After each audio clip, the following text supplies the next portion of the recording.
박동진 씨, 67. 새는 서울 외곽의 작은 아파트에서 혼자 살고 있습니다. 은발의 머리카락과 마른 체격이지만 건강해 보이는 그는 인생의 많은 희로애락을 경험한 남성입니다. 은퇴한 고등학교 교사로서 한때 아내와 두 자녀와 함께 행복한 가정을 꾸렸지만 10년 전 아내가 병으로 세상을 떠난 후 자녀들은 결혼해 해외로 이주했습니다. 박 씨는 혼자 생활하는 데 익숙해졌지만 작은 아파트의 고요함이 점점 더 외로움을 느끼게 했습니다. 어느 날 집 근처 커뮤니티 센터를 지나가다가 노인을 대상으로 한 만남 행사 포스터를 발견했습니다. 포스터에 적힌 노년의 기쁨을 되찾아보세요라는 문구에 그의 발걸음이 멈췄습니다. 몇 날 며칠 고민한 끝에 그는 참가 신청을 결심했습니다. 커뮤니티 센터의 아늑한 방에서 박 씨는 김선희 씨, 58, 셀을 만났습니다.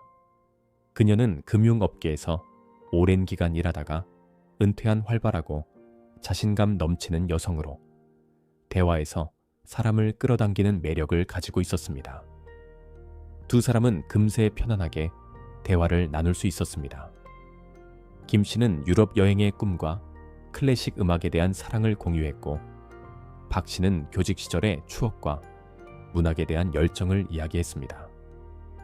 그들은 일상적인 이야기 속에서 서로 공감대를 느꼈습니다. 즐거운 대화가 이어진 후 분위기는 김 씨가 자신의 관계에 대한 기대를 공유하면서 조금씩 바뀌었습니다. 서로를 더 잘 이해하려면 1년 동안 함께 살아보는 게 가장 좋을 것 같아요. 그녀는 진심 어린 눈빛으로 말했습니다. 함께 살아보면 생활 방식과 습관이 맞는지 알 수 있을 테니까요. 그런데 한 가지 제한이 있어요. 그 기간 동안 필요한 모든 비용을 위해 공동 자금을 만들었으면 좋겠어요. 저는 박 선생님께서 5천만 원을 기여해 주시길 바라요. 이는 단순한 준비를 넘어 서로의 진정성을 확인하는 의미도 있죠. 박 씨는 살짝 얼굴을 찡그렸습니다. 그 돈은 적지 않은 금액이었고 이는 그에게 신중히 생각해야 할 필요성을 느끼게 했습니다. 그는 아무 말도 하지 않고 그녀의 이야기를 계속 들었습니다. 그리고 제가 오래전부터 간직해온 꿈이 있는데요. 바로 유럽 여행이에요. 제가 대략적인 계획을 세워놨고 이 여행이 우리에게 특별한 추억이 될 거라고 생각해요. 일정부터 준비까지 제가 다 맡겠지만 비용은? 그녀는 잠시 멈추었다가 말을 이어갔습니다. 박 선생님이 부담해 주셨으면 해요. 제가 여행 내내 선생님을 정성껏 보살피겠다고 약속드려요. 이 제안은 박 씨를 고민에 빠뜨렸습니다. 유럽 여행은 정말 매력적인 제안이었지만 모든 비용을 떠맡아야 한다는 점이 그를 망설이게 했습니다. 그리고 먼 미래를 생각하면 우리가 결혼을 하기로 결정한다면 재정을 합리적으로 관리해야 한다고 생각해요. 그녀가 덧붙였습니다. 저는 이런 경험이 있어서 모든 것을 적절히 사용할 자신이 있어요. 선생님의 연금을 제가 관리하고 물론 선생님께서 개인 취미나 용돈으로 사용할 금액은 드리도록 하겠습니다. 박 씨는 자리에 앉아 잠자코 그녀의 이야기를 들으며 다소 답답함을 느꼈습니다. 자신의 재정을 다른 사람에게 완전히 맡기는 것이 과연 적합한 선택인지 의문이 들었지만 그는 침묵하며 그녀의 말을 끝까지 들었습니다. 마지막으로 그녀는 말했습니다. 서로의 공간을 유지했으면 해요. 저는 혼자 사는데 익숙해져 있어서 따로 자는 것이 불필요한 작은 충돌을 피할 수 있을 거라고 생각합니다. 방 안은 조용해졌습니다. 박 씨는 서두르지 않고 반응했습니다. 김 씨가 제시한 요구는 모두 나름의 타당성을 가지고 있었지만 동시에 그에게 깊은 고민을 안겨주었습니다. 그는 그녀의 말에서 현실적이고 합리적인 측면을 느꼈지만 한편으로는 이 나이에 원하는 단순하고 진솔한 관계가 부족하다고 느꼈습니다. 결국 박 씨는 며칠 동안 고민한 끝에 제안을 거절하기로 결심했습니다. 그는 노년의 사랑이 복잡한 조건이나 요구에 좌우되어서는 안 된다고 깨달았습니다. 대신 그는 개인의 삶을 개선하고 사회활동에 더 많이 참여하는데 집중하기로 했습니다. 박동진 씨는 까다롭고 부담스러운 맞선 자리에서 동반자를 찾으려던 마음을 접은 후 마음이 한결 가벼워짐을 느꼈습니다. 그는 개인적인 즐거움과 이전에는 간과했던 소박한 일들에 집중하기로 했습니다. 어느 날 커뮤니티 센터를 산책하던 중 그는 작은 광고판 앞에서 발길을 멈췄습니다. 광고판에는 사진 동호회 인생의 아름다운 순간을 담다라는 문구가 적혀 있었습니다. 한 번도 카메라를 다뤄본 적은 없었지만 그는 이끌리듯 그 광고를 바라보았습니다. 아마 이게 내 지루한 일상을 벗어나는 방법일지도 몰라 라고 그는 스스로에게 말했습니다. 사진 동호회의 첫 모임은 작지만 따뜻한 방에서 열렸습니다. 박 씨가 들어섰을 때 회원들은 자신이 찍은 사진들을 서로 이야기하며 활발히 교류하고 있었습니다. 방 한쪽에서 그는 단정한 모습의 한 여성을 발견했습니다. 은발을 단정히 올려 묶은 그녀는 카메라 뷰파인더를 들여다보며 집중하고 있었습니다. 그녀가 그를 보고 부드럽게 미소 지었습니다. 그녀는 이지영 씨, 63세였습니다. 이지영 씨는 10년 전 남편을 여인 과부였습니다. 현실적이고 강압적이었던 김 씨와는 달리 이 씨는 부드럽고 편안한 인상을 주는 사람이었습니다. 그녀는 새로 산 카메라를 어떻게 다뤄야 할지 몰라 어려워하는 박 씨를 보고 말을 걸었습니다. 제가 도와드릴까요? 그녀는 친근한 눈빛으로 물었습니다.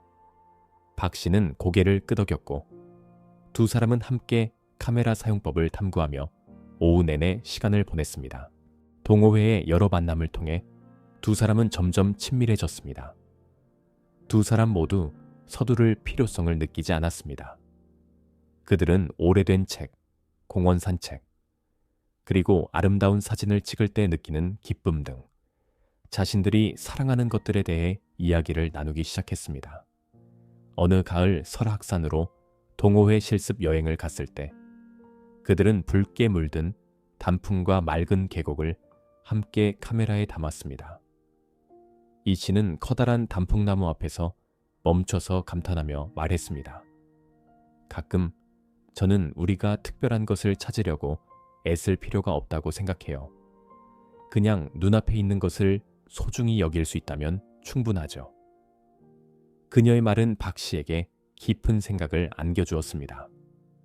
시간이 지나면서 박 씨는 이지영 씨와의 관계가 이전의 김 씨와는 전혀 다르다는 것을 깨달았습니다. 그들 사이에는 어떤 조건도 압박도 없었습니다. 동거에 대한 논의나 재정적인 문제 혹은 얽매임에 대해 고민할 필요가 없었습니다. 대신 모든 것이 자연스럽게 흘러갔고 서로의 있는 그대로를 받아들였습니다. 어느 날 오후 두 사람은 공원에서 나무 그늘 아래에 앉아 있었습니다. 이 씨가 말했습니다. 남편이 살아있을 때 우리는 함께 많은 사진을 찍었어요. 그 사진들은 지금 저에게 가장 소중한 추억이 되었죠.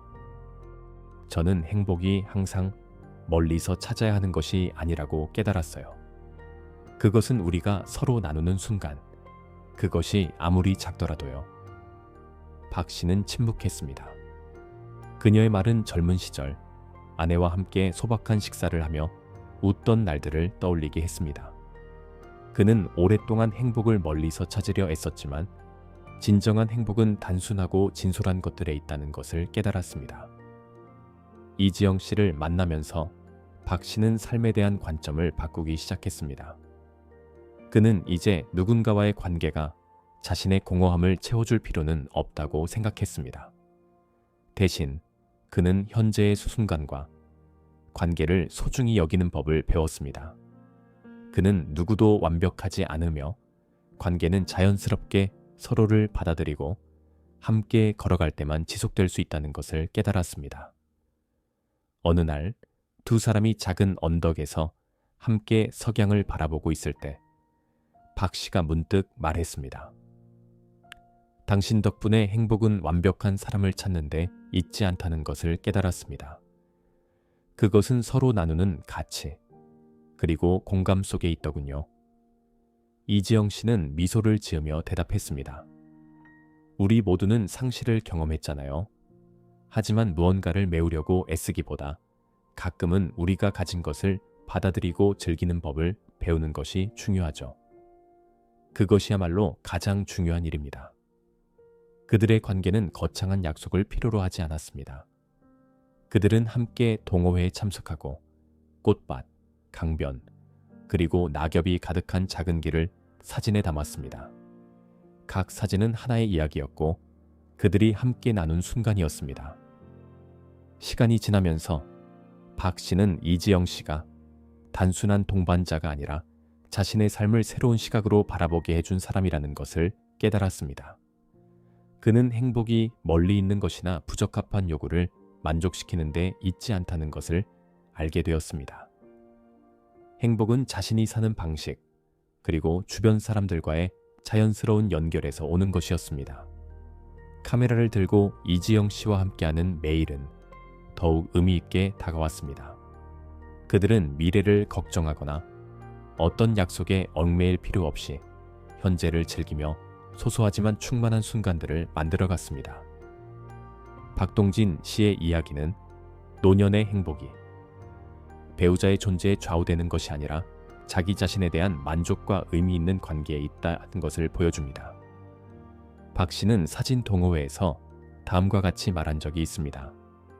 행복은 나무십 사이로 비치는 햇살과 같아요. 찾으려 애쓸 필요가 없어요. 그것은 항상 그 자리에 있고 우리가 알아차리고 느끼기를 기다리고 있죠.